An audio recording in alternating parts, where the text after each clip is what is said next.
Well, hey, North Park Community Church, Pastor Luke here with another episode of First Looks. And we are continuing on in our series through the Gospel of Matthew. And as you can see right here, we are starting chapter 13. Chapter 13 is famous for its long list of parables, some longer, some shorter, some with explanation, some with no explanation, but an incredible just portion of Jesus's teaching. And so as we enter into this chapter on parables, we're going to spend some time thinking through why parables, that's within the text that we have today, and how Jesus showed us how to interpret his parables that he is teaching. And so I think there will be some helpful things for us to draw from that. So we will be Matthew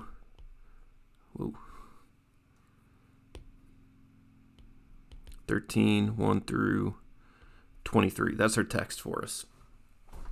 So let's go ahead, just dive right on in, and we'll start out with the story, or the parable. And the parable, we have a little bit of introduction here, narrative introduction right there. It says that same day, so same day takes us up to 12, the end of chapter 12, where Jesus is in the house. He's teaching, talking, and what the last couple verses at the end of chapter 12 are Jesus's mother and brothers come and they want to talk to him. So someone kind of relays the message into the house to Jesus, and he says, "Who are my mother and brothers? Is it not those who do the will of the Father?" And so that's where Jesus is at, and he leaves the house and comes to sit beside the sea. And so this is in the Galilee region, which would have been northern Israel. And great crowds come.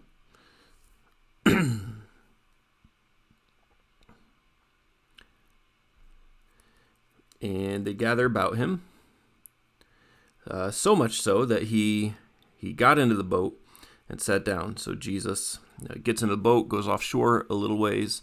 I'm not 100%, but I think in Mark's account, maybe, says that they were crushing in on him, and so he went out a little ways so that he could breathe and so that he could speak, so that everybody could hear him. So Jesus goes out a little ways. Presumably his disciples are with him, likely just 12, and the whole crowd stood on the beach. And it says here that he began to tell them many things. So he told them many things, and they all come in parables. One of the things that we will notice as we just go through Matthew 13 is that they're about the kingdom. And so this is teaching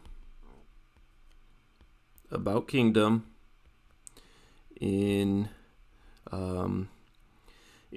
code, we could say. So Jesus is teaching about the kingdom in code. Okay, and so here's the first story that he gives them.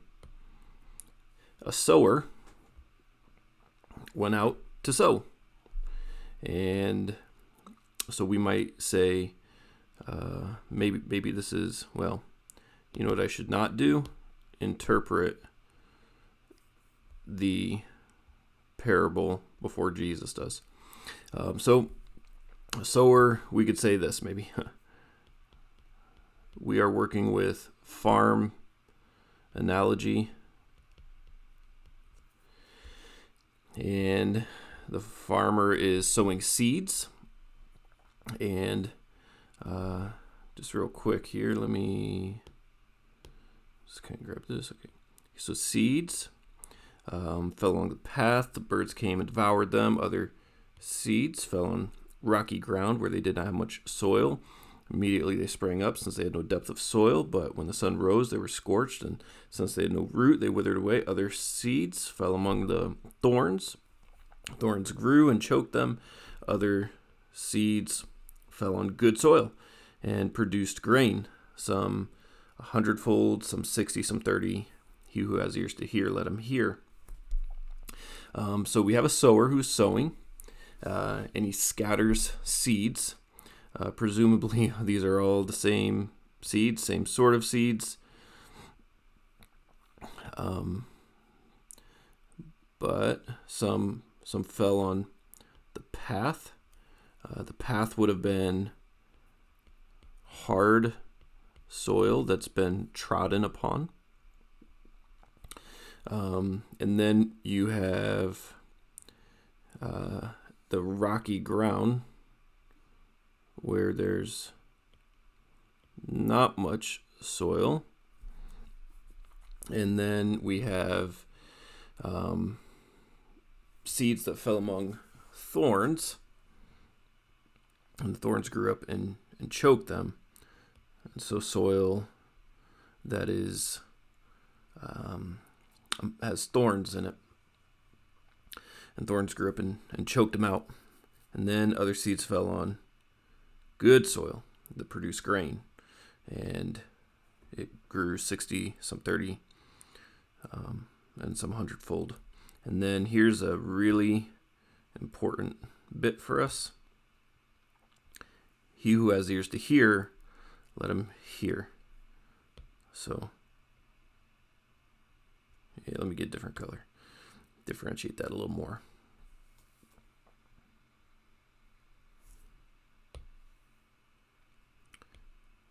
Ears, hearing. Ears and hearing. Why focus attention on ears and hearing?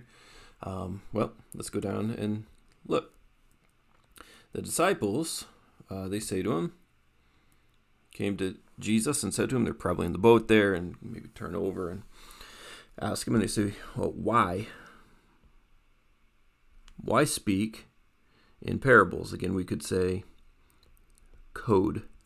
The word for parable in the Greek is not just these stories that have spiritual meaning to them. Parable is a wide term that could also refer to nuggets of wisdom, like proverbs or sayings. It could be could even be allegories. So parables had kind of a wide range, but when they show up in the synoptic gospels, Matthew, Mark, Luke, there's no parables in John's gospel, interesting, but in Matthew, Mark, and Luke, who have parables, it refers to these stories that give us concrete imagery in real life circumstances, normal everyday life circumstances, that Jesus embeds spiritual truth into these little vignettes. And so they say, why speak in code? And he answers them. He says, to you, the disciples, it has been given to know the secrets. This is the Greek mysterion, the mysteries of the kingdom of heaven. So here we go. They are, see up here in the purple, he taught them many things, kingdom things. He's teaching them kingdom things. So let me just...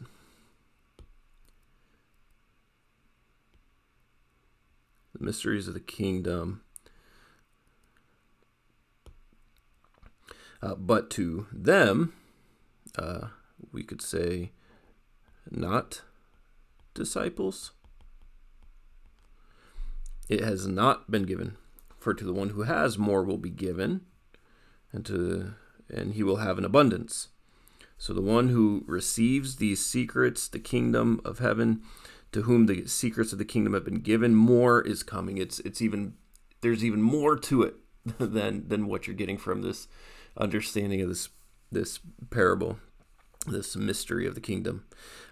But from the one who has not, those who do not receive the secrets, the mysteries, the truths of the kingdom, then even what they have will be taken away. Those who do not receive the kingdom truths will they will be going into an eternal destiny in which even what little they have respective to heavenly and eternal things will be removed, and that's a hard truth. He says, "This is why I speak to them in parables."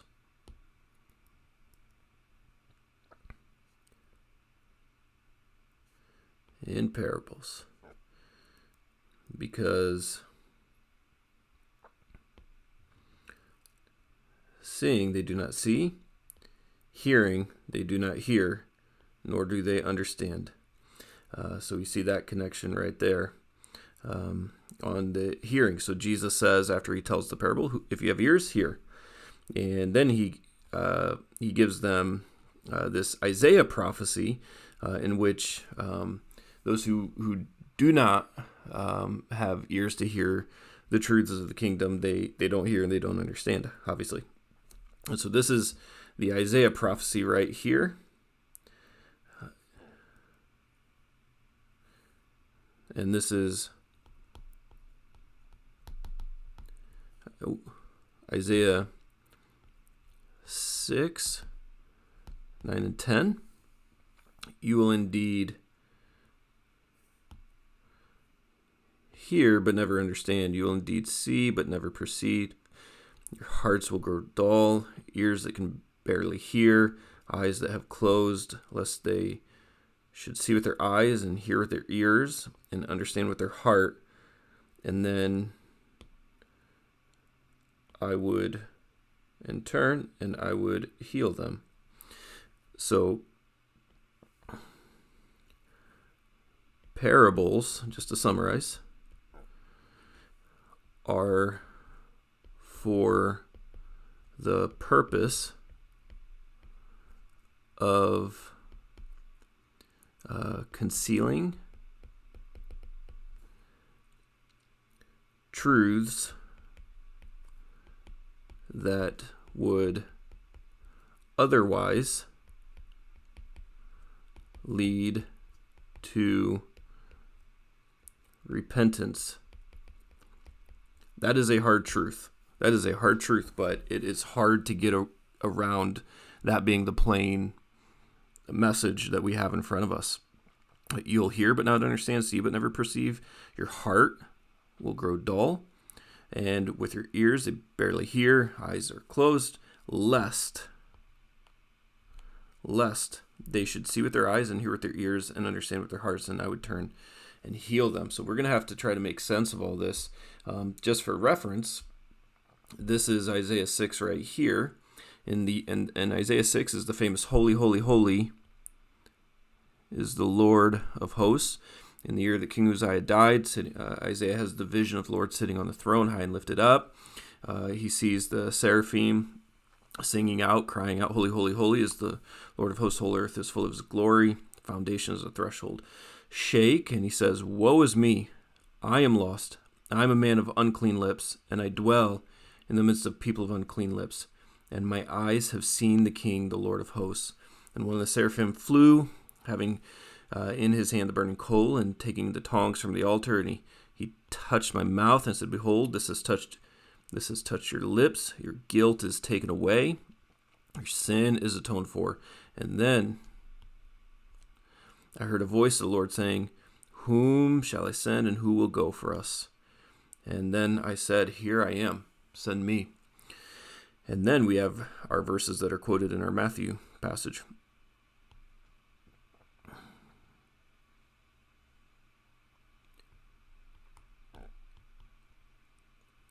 Matthew 13. And he said, "Go and say to this people, keep on hearing, but do not understand. Keep on seeing, but do not perceive. Make the heart of this people dull, and their ears heavy, and blind their eyes, lest they should see with their eyes and hear with their ears and understand with their hearts and turn and be healed." And then, however, Don't miss full context. Then I said, how long, O Lord? And he said, until cities lie in waste without inhabitant and houses without people, and the land is a desolate waste. And the Lord removes people far away, and forsaken places are many in the midst of the land. And though a tenth remain in it, it will be burned again, like a terebinth or an oak, whose stump remains when it is felled. The holy seed is a stump. And so there's an immediate context here of the destruction of Jerusalem and the exile and the utter desolation of Jerusalem and the temple, and that's a part of God's judgment upon His people for not hearing the message of the prophets and turning and repenting. All right, so we come back here, and Jesus says he tells parables so that those to whom it has not been given to understand would not understand, and those who to whom it has been given to receive the secrets of the kingdom of heaven, so that they will have greater understanding through it. Okay, hard stuff. Not going to unpack and solve all of that right now. We will treat that more in the sermon. And then just wrapping it up here, this bit. But blessed are your eyes, because they see, and your ears, for they hear. And this is disciples. For truly I say to you, many prophets and righteous people longed to see what you see, and they did not see it, and to hear what you hear, and they did not hear it. They see, they hear. See what you see, hear what you hear, and did not hear it.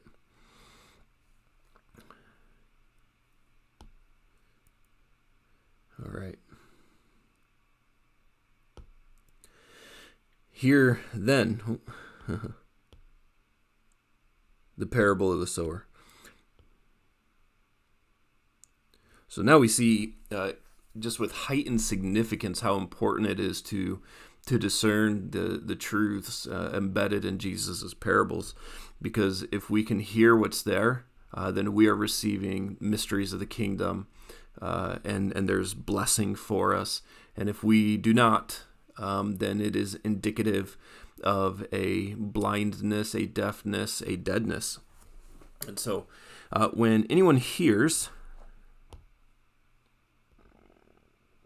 the word of the kingdom, okay, now right here, this first parable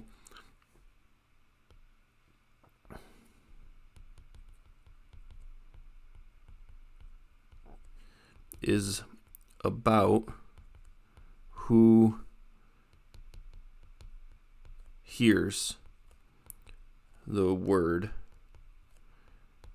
and receives it, which fits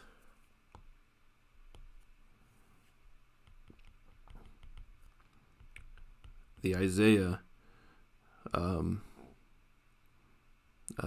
citation. Okay. So anyone who hears the word of the kingdom and does not understand it, the evil one comes and snatches it away that has been sown in his heart. So sown in his heart. Okay. This is what was sown along the path. Okay, so in the same way that a bird comes and snatches the seed that sits on top of the hardened soil, that's the way that Satan will snatch the word of the kingdom away from the heart that is hardened. So soil 1,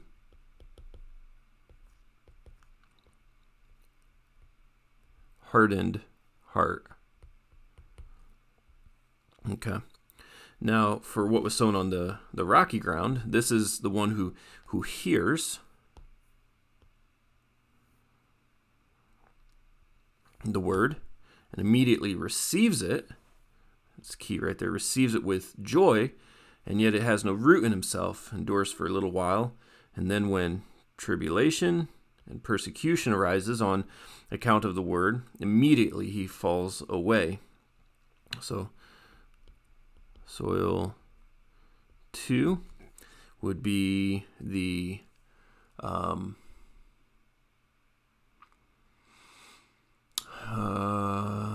what would I want to say here for this one? The unenduring heart? Maybe? I don't know. Maybe I'll come up with something else. As for what was sown among the thorns, this is the one who hears the word, but the cares of the world, deceitfulness of the riches choke the word, in the way that thorns will grow up around the good wheat and choke it out, and it proves unfruitful. As for the one that was sown on good soil, this is the one who hears the word and understands it. So let me come back here. Soil 3 is the divided heart.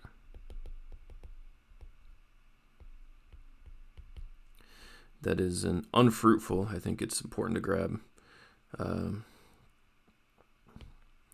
this is unfruitful and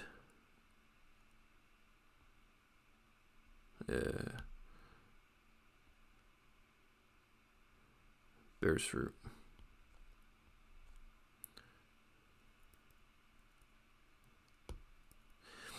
The one that was sown on good soil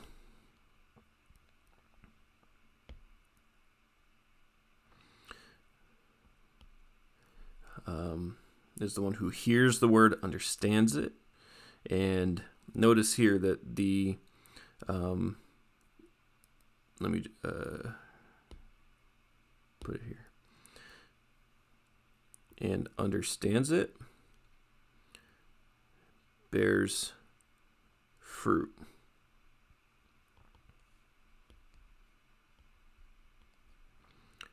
Understanding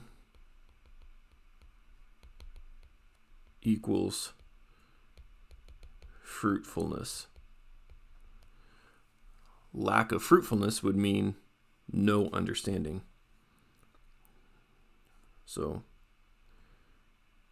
lack of fruitfulness means no understanding. Okay. So soil 4 would be the how do I say it? Faithful heart, faithful to understand and to bear fruit. So, okay. So I think when we look at, especially the green highlights here, we begin to see that that Jesus is kind of bit as an answer to his disciples as to why he speaks in parables. It actually fits with the very purpose and point of this first parable. This parable of the sower, and so I think it will flow together very, very appropriately. Many times people will just treat the parable in one sermon and then treat Jesus' explanation as to why he teaches in parables in a different sermon. But I think Matthew placed this and recalled this exchange the way that it went for a reason. I think there's intentionality behind it, and rather than going out of order, I think it's best to see how it actually was intended to flow together, and I think it actually does pretty well. So there you go. There's Matthew 13, 1 through 23. Please be praying for me, church, as I just mold and shape this into the message that by God's grace, will be the message he intends for us, his people, to receive this upcoming Sunday. So I love you, church. I'll see you in a couple days.